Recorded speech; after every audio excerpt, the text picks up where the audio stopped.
If I could go back. Those are some of the heaviest words a person can carry.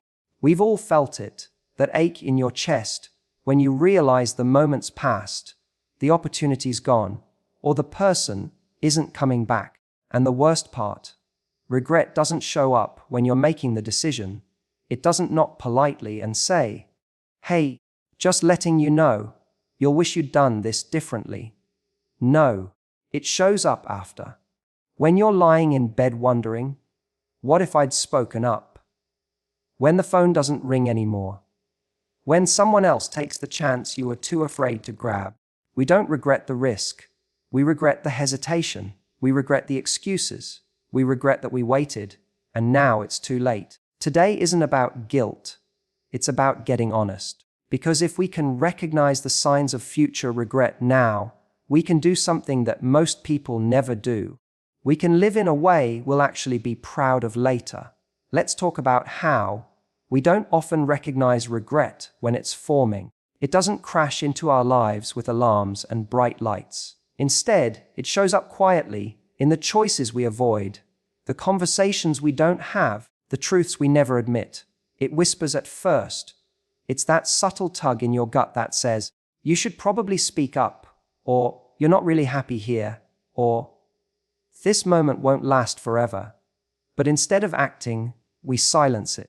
We distract ourselves, tell ourselves it's not the right time, that we'll deal with it later. And that's the thing, later always comes. But by then, the opportunity has passed, the door has closed, the person has moved on, and that once soft whisper of discomfort becomes a scream of regret that you can't ignore. It's loud, it's painful, and it's final. Because now it's too late to do the thing you should have done when you had the chance.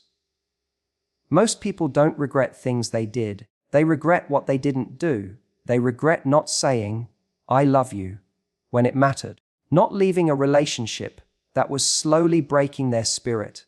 Not taking a chance on the career they secretly dreamed about. Regret has a delayed arrival. It's a delayed penalty. And that's what makes it so brutal. You don't feel it at the moment of the decision. You feel it months or years later, when the consequences have compounded and the window is closed. The reason regret is so powerful is because it shows you who you could have been. It forces you to look at the version of yourself that existed in potential, but never in reality. And that gap between who you are and who you might have become is where regret lives. It's not about one bad choice. It's about the cumulative weight of moments where you didn't act with courage or honesty or love. We get so good at rationalizing our inaction. We tell ourselves, "Now's not the time," or "What if I fail?" or "What if I get hurt?" But what we don't realize is that in trying to protect ourselves from discomfort, we're actually walking straight toward a much deeper pain. The pain of wondering what could have been. Of knowing that no matter what you do now, you can't go back and fix it. Regret is a teacher, but it teaches through consequences. It doesn't warn you with clarity. It punishes you with hindsight. You remember the moments when you were quiet instead of honest, passive instead of bold. You remember how much you wanted to act and how much it hurt when you didn't.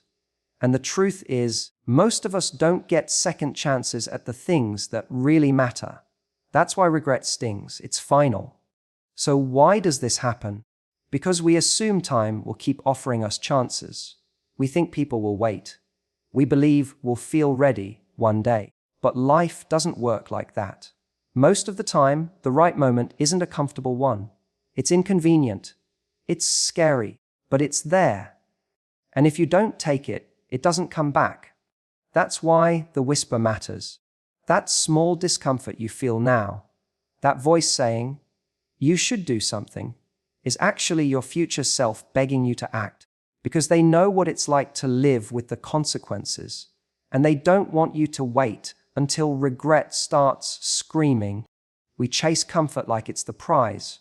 We build our lives around it, staying in the familiar, doing what feels safe, avoiding conflict, avoiding change. Comfort becomes our strategy for coping with uncertainty, with fear, with the unknown. And in the short term, it works. It soothes us. It tells us, You're okay here. You don't need to rock the boat. So we don't. We keep quiet. We stay in the job we hate. We stay in the relationship that drains us. We say yes when we want to say no, and no when we wish we had the courage to say yes. But what we forget is that comfort always comes at a cost. The price is clarity about who we really are, what we really want, and where our life is actually going. When we avoid discomfort now, we're often just postponing a bigger, more painful reckoning later. We tell ourselves we're keeping the peace, but inside, we're building resentment. We tell ourselves we're being patient, but deep down, we're stalling. Every time we choose ease over honesty, we dig ourselves a little deeper into a version of life that doesn't reflect us. Eventually, that life becomes confusing. We don't know how we got where we are. We lose the thread of what we want. We wake up next to someone we don't feel close to, doing work that doesn't inspire us, in a routine that doesn't light us up. And we say, I don't know what's wrong. But the truth is, we do. What's wrong is that we've let comfort make our choices. And now we can't see clearly what matters anymore. There's a kind of emotional debt that builds when we keep choosing the easier road. That debt doesn't disappear. It collects interest. And one day, it comes due, often in the form of burnout, anxiety, regret, or a breakdown in our relationships. The truth we avoid doesn't go away. It just waits. And the longer we wait to face it, the louder and more painful it becomes. Clarity doesn't come from staying safe. It comes from stepping into the discomfort of being honest, with yourself and with others. It comes from asking the hard questions, from facing the things you don't want to admit. Do I actually want this life I've built? Am I living in a way that's true to me, or just convenient for everyone else? Those are not easy questions, but they're the ones that bring you back to yourself. Every time we ignore those questions for the sake of staying comfortable, we drift further away from who we are. And eventually, we hit a point where we don't recognize ourselves in our own story. That's the kind of clarity that comes too late. It shows up after the choices have already taken root, after the years have passed, after the connection has faded or the chance has moved on. What we call comfort is often just avoidance dressed up in routine. It's not peace, it's a pause on pain.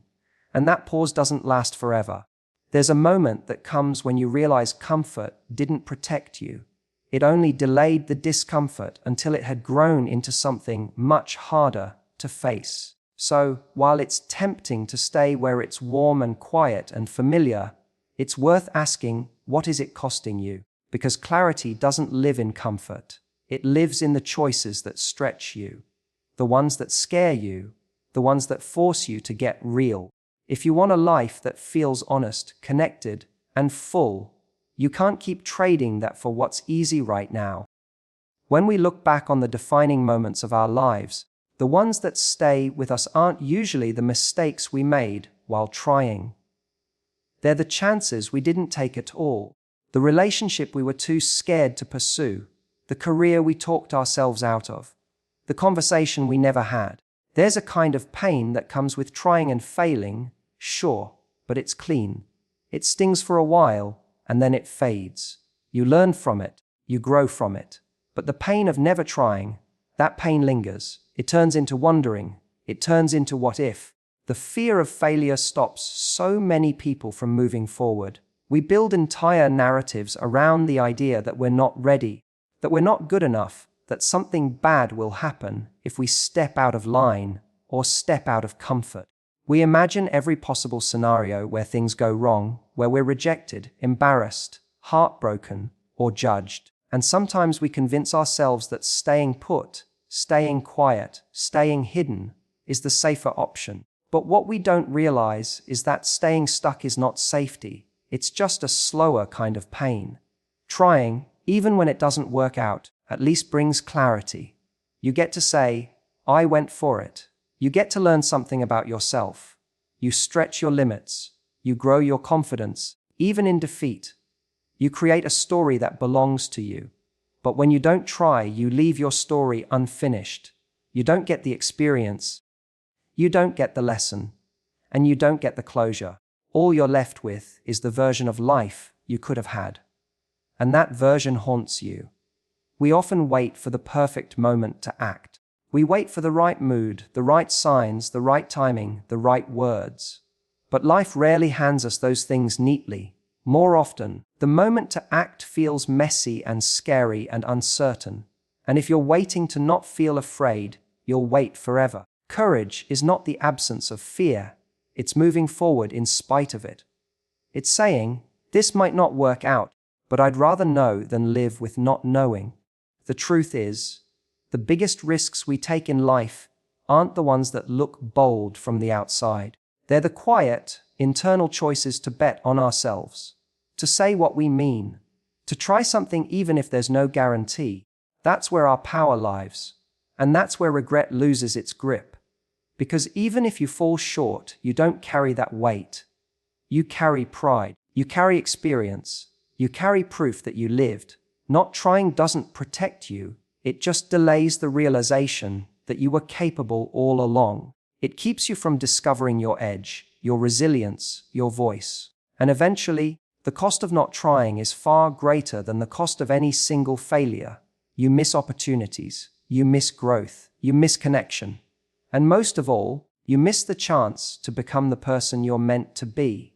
So the next time fear shows up and tells you not to try, remember this: you don't need a guarantee, you need a reason to step up, a reason to risk the fall, because regret won't come from the fall. It'll come from never leaving the ground.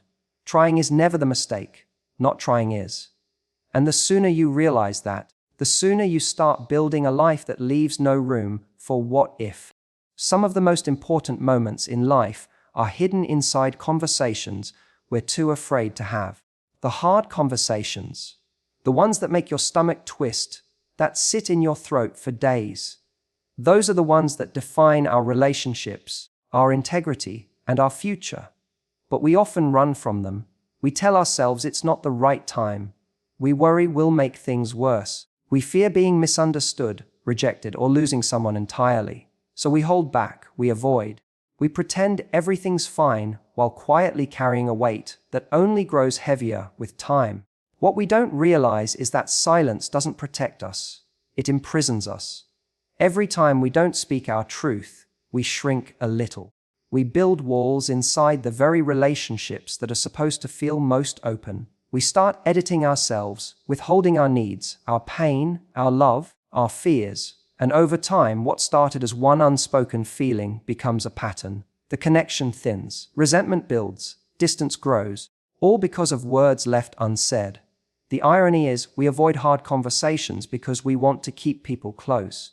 We want to keep the peace, avoid rocking the boat, protect the bond. But silence doesn't protect closeness, it erodes it. The people we're afraid to upset are often the very people we end up drifting from, simply because we never gave them the chance to really see us.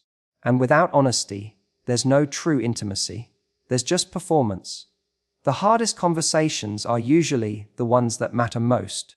They're the ones where we reveal something vulnerable, where we draw a boundary, where we ask for what we need, where we admit we've been hurt. And yes, they're risky, but the risk of not having them is often greater. When you hold everything inside, you're the only one feeling the full weight of it. And no one can meet your needs if you're hiding them. No one can repair what they don't know is broken. No one can understand you if you never let them in. Speaking up isn't about confrontation. It's about connection. It's about giving your relationships a chance to grow. It's about giving yourself a chance to grow. Because even when the outcome is uncertain, the act of honesty changes you. It strengthens your voice, it clarifies your values, it builds courage. You become someone who stands behind their truth instead of folding under fear. And that alone is worth everything. Often, the moment right before you speak your truth is the most terrifying. Your mind races. Your heart pounds. You question whether it's worth it. But almost every time, what follows is relief. Not because it always goes perfectly, but because you honored yourself. You stopped hiding. You stepped out of the role of the peacekeeper, the pleaser, the avoider, and became someone who tells the truth even when it shakes. Not every hard conversation will go the way you want it to. Some people won't hear you. Some will walk away. Some may never understand. But that's not failure. That's clarity. That's you finding out what's real instead of living in the illusion that everything's fine.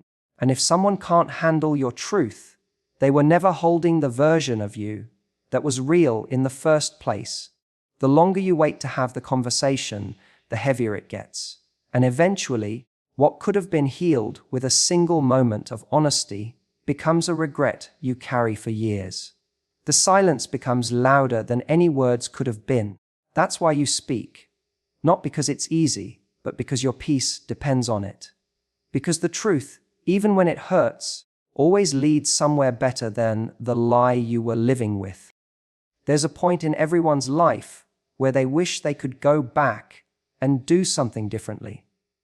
Maybe it's a relationship they took for granted, a decision they avoided, a risk they were too afraid to take. But the thing about time is that it doesn't rewind. Once a moment is gone, it's gone. That's the cruel beauty of life. The most meaningful lessons often come too late for us to apply them where they were first needed. But that doesn't mean they're useless. In fact, those moments become some of the most powerful tools we have, if we're willing to let them change how we live now. Regret isn't a punishment, it's a wake-up call. It's not there to haunt us. It's there to teach us.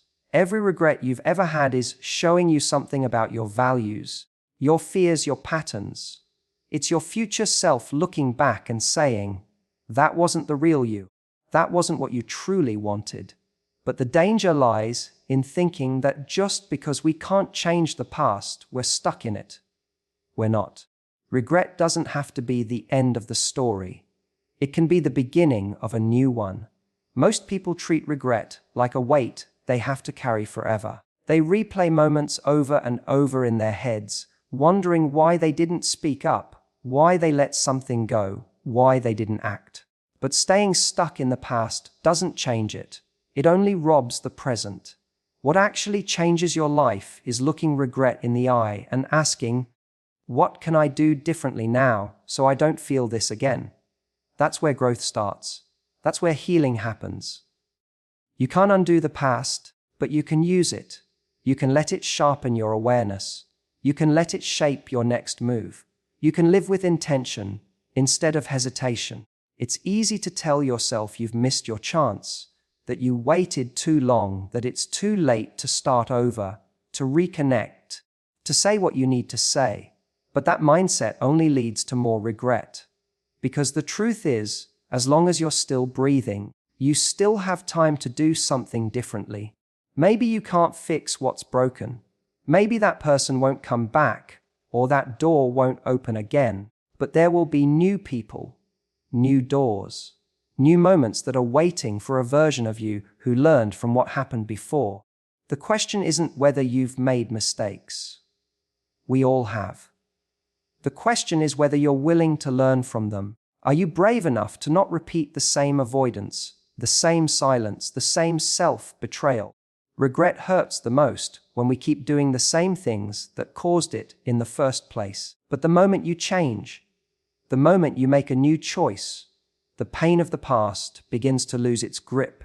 You get to decide what your regrets mean. They can be permanent wounds, or they can be markers of transformation. And if you let them, they can become fuel, not shame. They can push you to be more honest, more present, more bold. They can remind you that your time is now, not someday, not when everything is perfect, right now. You may not get to go back, but you do get to go forward. And how you move forward can be the difference between a life full of wondering what might have been and a life where you look back and say, I learned, I changed, I showed up differently, and that changed everything. It's easy to live like today is all that matters. To make choices based on what feels good now, what's easiest now, what keeps the peace or avoids discomfort in this exact moment. But the truth is, most of the decisions that shape our lives aren't judged in the moment we make them. They're judged later when we look back. When we ask ourselves, did I show up the way I needed to? Did I do the right thing even when it was hard? Did I make myself proud? And by the time those questions show up, the moment to make a different choice has already passed. We rarely think of our future self in the present. We think about deadlines, pressure, immediate gratification, or avoiding short-term pain. We stay in relationships because leaving feels scary right now. We avoid speaking our truth because conflict feels overwhelming right now. We procrastinate on our dreams because it's easier to stay comfortable today. But the version of us that will wake up a year from now or 5 years from now will have to live with the results of those choices. That version of us won't care how uncomfortable it would have been to be honest, or how afraid we were to take the leap. They'll care whether we did what mattered. There's a kind of wisdom that only comes with looking back, that sharp clarity where you finally see what was really happening. You realize the red flags you ignored, the gut feelings you buried, the chances you were too afraid to take. And what's devastating isn't just the lost opportunity, it's the realization that you knew deep down but didn't act, that you traded long-term peace for short-term comfort, that you chose silence when you should have spoken up, that you avoided risk and ended up losing more than you thought you would. But it doesn't have to be that way. You can train yourself to live from the perspective of your future self, to pause and ask, what will I wish I had done right now? 5 years from today. That question changes everything. It forces you to zoom out from the emotion of the moment and see the bigger picture. It makes you consider not just what feels good now, but what will feel right later. That's how you start making choices with fewer regrets, by anchoring them to who you want to become, not just what you want to avoid. This isn't about being perfect. It's about being intentional. It's about showing up in your life with enough self-respect to ask the harder question. It's about acting with the kind of courage that lets you sleep at night, even if things don't go perfectly. Because the truth is, regret doesn't come from things not working out. Regret comes from knowing you didn't even try, that you didn't speak, didn't act, didn't show up fully when you had the chance. Your future self is watching you, and they're hoping you'll be braver. They're hoping you'll stop putting things off. They're hoping you'll choose honesty over comfort, action over avoidance, and love over fear. That version of you is already out there, living with the consequences of what you do today. And every choice you make, no matter how small, is a brick in the foundation of their life. So the next time you're faced with a hard decision, stop and picture them. Not the you right now, who wants to run or freeze or play it safe. Picture the version of you who's grateful you acted, who's standing in a better life because you made the tougher choice. That's the version you owe something to, and that's the person you'll be proud to become. We spend so much of our lives trying to avoid pain, but in doing that, we often walk straight into the kind of pain that lasts the longest: regret. Regret doesn't show up when it can still be fixed. It shows up when the moment is already gone. And by then, all we're left with is the weight of what we didn't say, what we didn't do, the love we didn't give, the chances we didn't take. But this isn't about dwelling on the past. This is about making sure we don't keep repeating it. Because every day we wake up is another chance to choose differently, to speak a little more honestly, to love a little more openly, to be a little braver, even when it's uncomfortable. The future isn't built on what you plan to do someday. It's built on what you're willing to do now. So if there's something you've been putting off, a truth you've been holding in, a move you've been too afraid to make, let this be your moment. Because the hardest part is not the risk. It's waking up one day and realizing the moment has passed, and you never even tried. Don't wait for regret to show up. Act now, while you still can, because the most powerful version of you isn't waiting in the past. They're waiting in the future, hoping you'll show up for them today.